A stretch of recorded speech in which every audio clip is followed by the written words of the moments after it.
long story short, our system was able to achieve 24% in top line sales increase, which then led to expanding to sister brands like Eva, New York City, which achieved a 14% top line sales uplift. And then we recently just launched with Amica in Israel, right? And the cool part about this whole story is their director of marketing, who made a bet on working with us at Automat, was recently promoted to a VP, right? So yeah, we kind of like to think that we played a small role in helping her get there.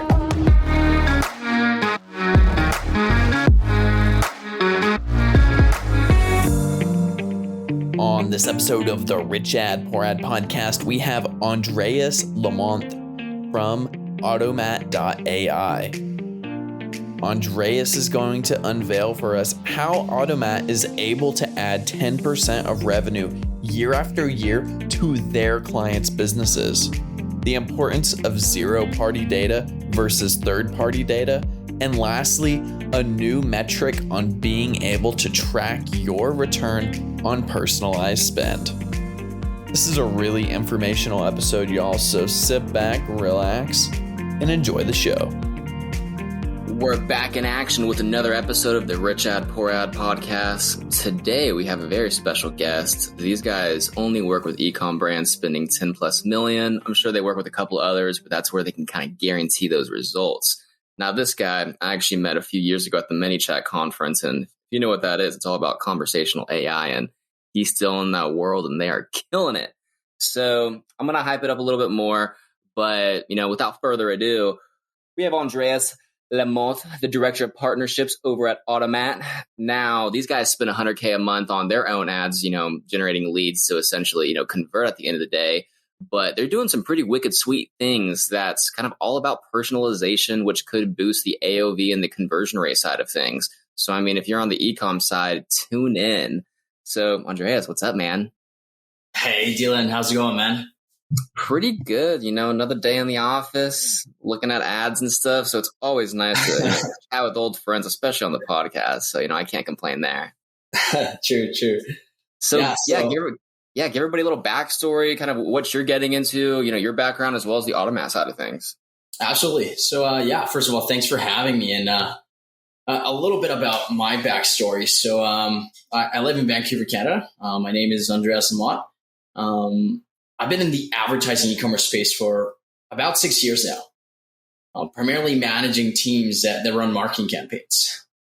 Back when I was at Wishpond as a lead project manager, my team and I managed campaigns for some pretty cool brands that we were lucky to work with. Some of these are Lululemon, Disney, ESPN, Reader's Digest, Booking.com, and a few other Fortune 500s. So yeah, pretty cool. Also, over the years, I have worked with over 700 e-commerce businesses, all of it with a very lean, pretty fast-paced system, running ads and lead generation. Fast forward a few years to now, I'm currently the director of partnerships at Automat AI. And what we do here is we focus on helping fast-growing e-commerce stores convert more shoppers by learning about their needs, right? Then what we do is we make spot-on recommendations and basically personalize the entire shopping experience using conversational AI. That's freaking. So if I were to go to one of your clients' websites, would I see a different interface essentially versus if my girlfriend went there looking at complete different things, or is it kind of based off that, or how does that kind of pan out of curiosity? Yeah, so basically what happens is if you visit for the first time, what we do is we personalize a site based on you answering a few questions. Let's say that the banner, once you get in, it says, hey, Dylan, do you want to know what the perfect skincare routine is for you? You click there, and the banner itself automatically changes to a chat system, right? This chat asks you questions about your skincare, and eventually recommends you products in real time based on the questions that you answered, right? The cool part is, let's say a product is out of stock. We would never recommend it because we pull in real time, right? So we integrate with your Shopify store and really give you bundles, products, and personalized recommendations. Now, with that being more on the product side of things, with me being a huge data junkie, can y'all actually kind of tag or filter users based off specific how they answer questions, and then, have specific campaigns where you can kind of export that saying, hey, here are all the people who love the men's, health side who don't like to, do it that often, versus here are the guys who do it every single day. Are you able to kind of group those users to have specific campaigns for them, or is it just based off more of what's on the actual kind of, the product centric side of things? Yeah, and that's a great question. This is probably one of the most important things that our customers love. We are able to gather that data, create segments, and then at the end of the day, we can even give you all this data. We can push it into Klaviyo. We can push it into any database you'd like.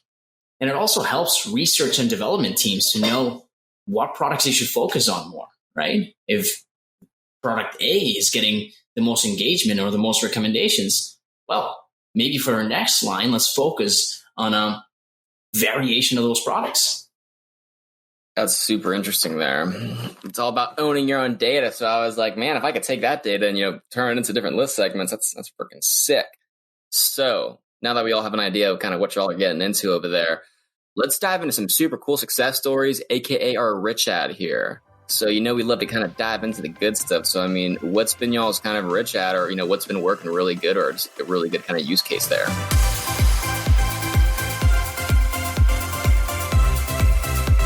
Yeah, for sure. So before I get into that, I'm just going to kind of give you a little bit of a summary of what our customers usually see. And this will give you a better idea of rich ad, poor ad, and what are the metrics that we care about. So what we do is we usually work with customers that generate something around the lines of 10 million a year, right? Usually in the health and beauty industry. And then this normally generates a solid 10% in revenue uplift per year, right?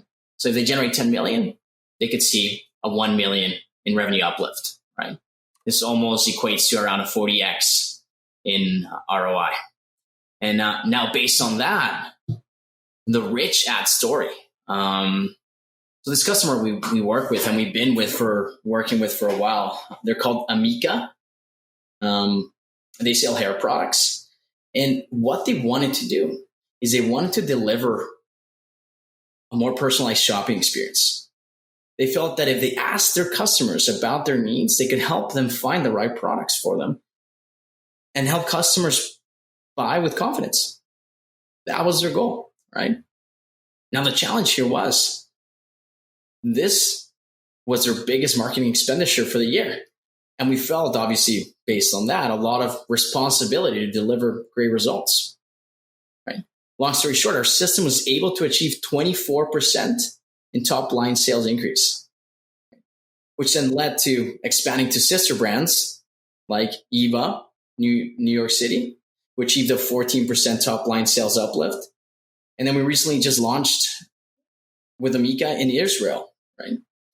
And the cool part about this whole story is their director of marketing, who made a bet on working with us at Automat, was recently promoted to a VP, right? So yeah, we kind of like to think that we played a small role in helping her get there. That's freaking sick. So, how long is that kind of process there? Is this something that kind of a switch flips overnight? I know you kind of mentioned, 14% lifts, is that just based, are y'all kind of judging, year after year, or are these things that you're kind of taking into quarter by quarter, even month by month? That is a great question. And to your surprise, it's month by month. So usually it takes approximately 4 to 6 weeks to set up. We provide you a full team of data experts and language experts to set everything up for you, right? In 4 to 6 weeks, you have this entire system up and running, and you will see results in the first month, right? That's probably when they hired me, when they told me all these metrics and all these numbers, I was like, I got to see this for myself, right? I came in and it was unbelievable. It's unbelievable that you can really now help stores not just spend a ton of money and send traffic to the site, but actually improving the experience of the site so that it now converts better. What kind of conversion rate lifts have you seen out of curiosity? So usually we see an increase of around 2 to 3%, which is crazy. I know. That's freaking huge. Yeah, I mean, those are pretty quick turnarounds too. I mean, judging it, and I mean, you mentioned AOV and kind of conversion rate; those go hand in hand together for the most part, but they aren't pretty long term. So, I mean, it seems like once you flip that switch, then you can start seeing how it pans out pretty quick. Now, with that specific brand in question, is it kind of a set and forget model, or is it require a lot of back end or optimizations there? Out of curiosity. So I wouldn't say it's a set and forget because at the end of the day, every brand has new product launches, right? And has like new stories that they want to take. They want to adapt based on data. So usually we do certain optimizations every month or 2 months, quick tweaks here and there.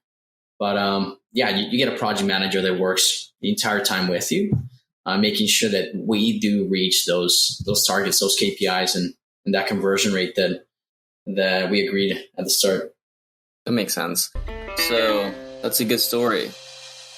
This episode is brought to you by Funnel Dash's Ad Card, the only charge card exclusively for your digital ad spend. And if you're an advertiser spending tens of thousands, if not hundreds of thousands of dollars a month on ads, and you're in e-commerce, and you're looking for more capital or credit to scale, then you're probably familiar with solutions like Shopify Capital, Brex, and ClearBank. The problem with these solutions is the cost of capital is expensive. And they take a percentage of your revenue. One of the beauties with AdCard, when you combine it with one of our in-network, of our 5,000 in-network agency partners, you have the opportunity to qualify for free ad capital funding, where we'll load up your ad card with an additional $50,000 all the way up to $1 million of additional capital to deploy on platforms like Facebook, Google, Pinterest, Instagram, YouTube, and more. So if that's you, if you're in e-commerce spending a ton on ads and you're looking for a way to decrease the cost of capital, check out AdCard. We'll get back to the show. I want to hear the bad stories now, man. Let's go to the not so pretty side of things. So what's your poor ad here? Tell me a nightmare scenario. Yeah,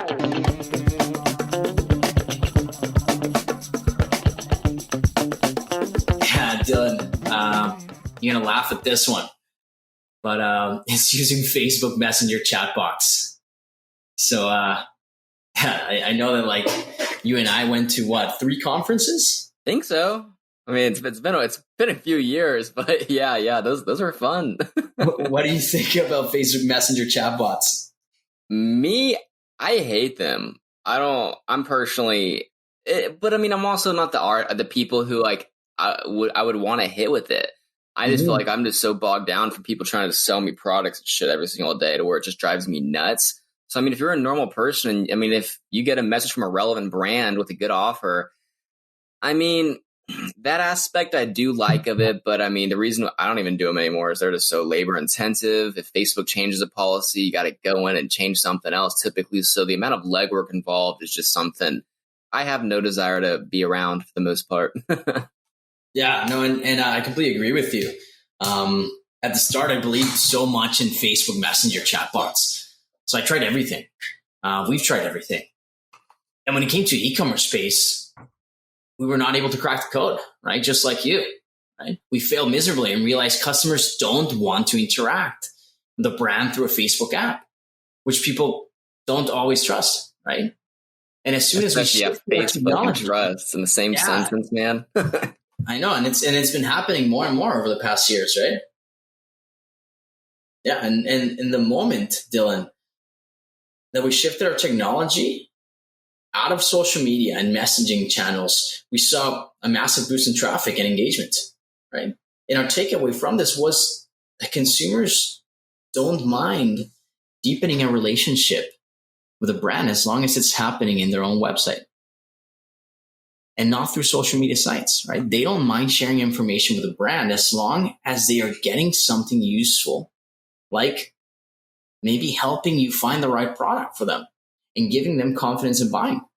Now, with the Messenger kind of being in question, how much do you think you spent on it without much of a return? In Facebook Messenger, or I would say so. So yeah, with the poor ad in question just being just how Facebook Messenger just kind of crashed and burned. I mean, how long did it take for, with me, it took me like 6 months to get out of that funk. But I mean, you were definitely in it a little bit longer than I was, just trying to, get those to work, especially on the e-com side. So I'm kind of curious, how much time did you give it? And, even a budget there before, y'all as an organization were like, hey, we got to move to the site side of things, take them off Facebook, do these trust issues, basically. I would say around a year and 6 months, which was a lot, right? Yeah. You log into ManyChat and other tools like that, and you're like, this thing has to work, man. It looks so good. The UI, UX is beautiful. So even that sucks you in, and you're like, this has to work. And yeah, I would say probably around a year and 6 months. When it comes to budget, I couldn't tell you exactly, but this was our goal. We wanted to use Facebook Messenger, grow a database, and then utilize it in the future. But we learned that technology, we learned that people not always want to grow a database in Facebook Messenger, and then one day it disappears if Facebook decides to close it all for you, right? You want to own that data.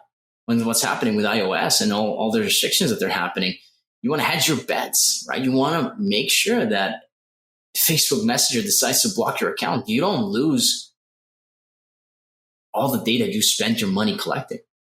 Oh, yeah. And if anybody's had that happen, that's one of the biggest losses, because I've definitely had some pages where we lost like 50,000 subscribers back in the day, and I was just devastated. So Scary, man. I know.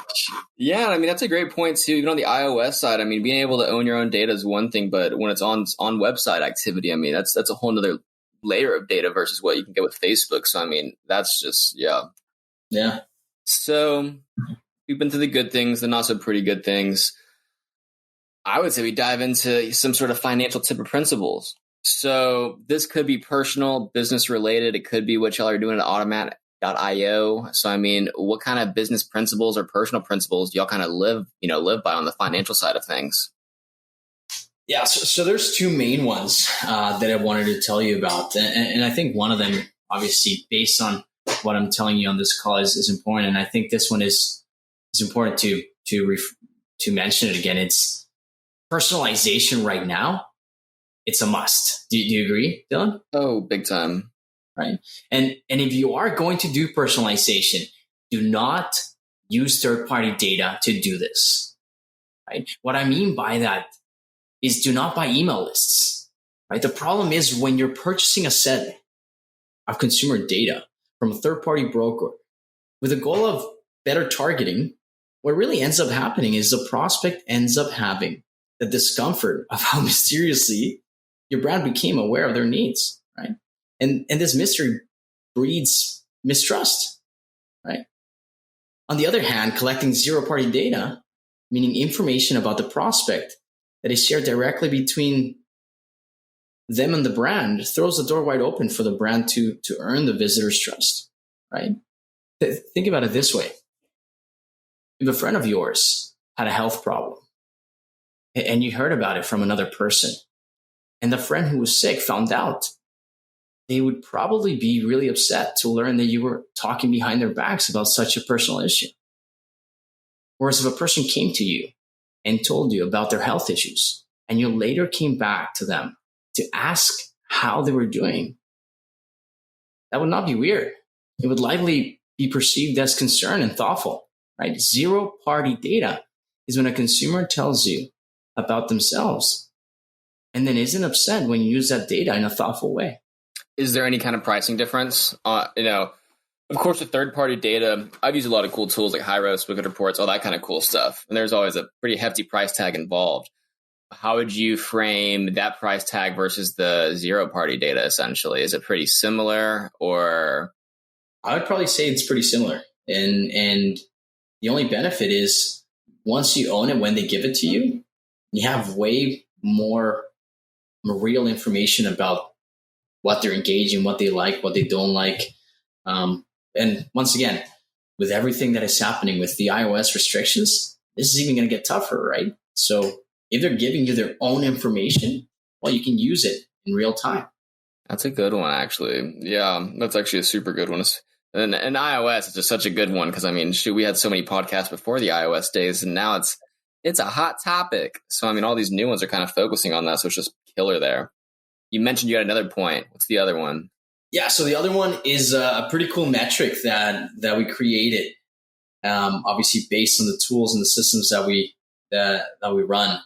This is called ROPS, Return on Personalization Spend, right? So I do strongly believe that DTC sites need to realize how much money they're spending trying to get people to their sites when they could be spending money and making the sites better for them and more effective, right? So you've actually built a small calculator that you enter certain metrics and it spits out your potential ROPS, right? You really end up knowing, I've invested this much in making my site personalized. How much is my return on that? And yeah, that's what basically every brand wants. Is this forecasted or based off existing metrics? This is a forecast, and it's both based on existing metrics as well. Oh, yeah. So I guess I meant, is this before y'all have the data or after, as kind of like, hey, here are the expectations of what to expect. If that kind of makes sense. Yeah. So how it works is you enter some current metrics that you have at that point in time.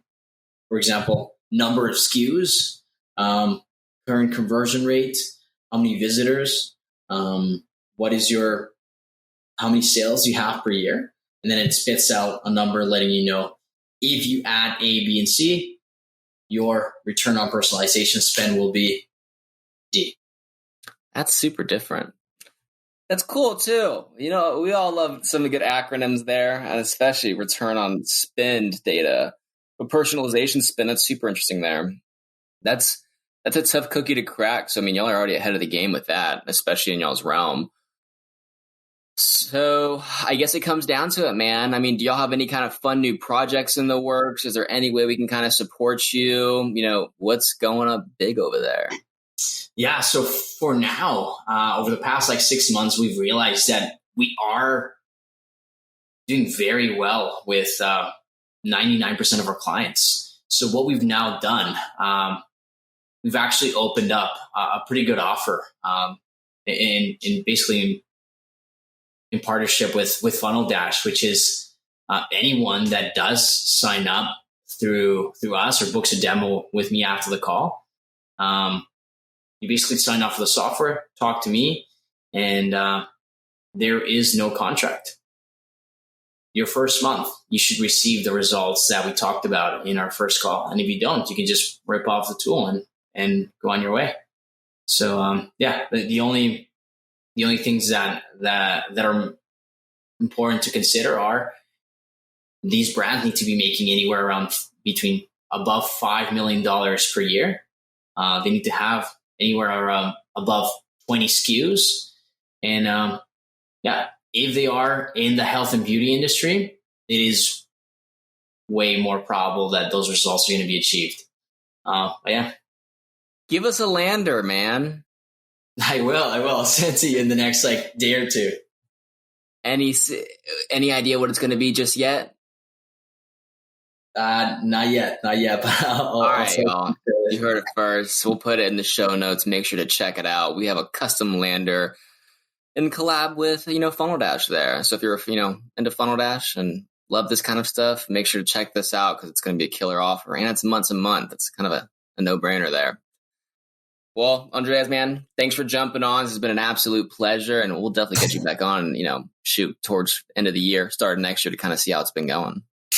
Absolutely. And Dylan, thank you so much for having me on the show here. And you guys are killing it. I love what you guys are doing. So let's keep in touch. Thanks so much for listening to another episode of the Rich Ad Poor Ad podcast. If you're like me and listen to podcasts on the go ahead and subscribe on Apple Podcasts, Spotify, YouTube, and richadpoorad.com/podcast. And if you absolutely love the show, go ahead and leave a review and a comment, share with a friend. If you do, take a copy, screenshot of it, email me, Zach@funneldash.com, show me you left a review, and I'll give you a free copy of the Rich Ad Poor Ad book. To learn more about the book, go to richadpoorad.com. To leave a review, go to richadpoorad.com/review. Thanks again.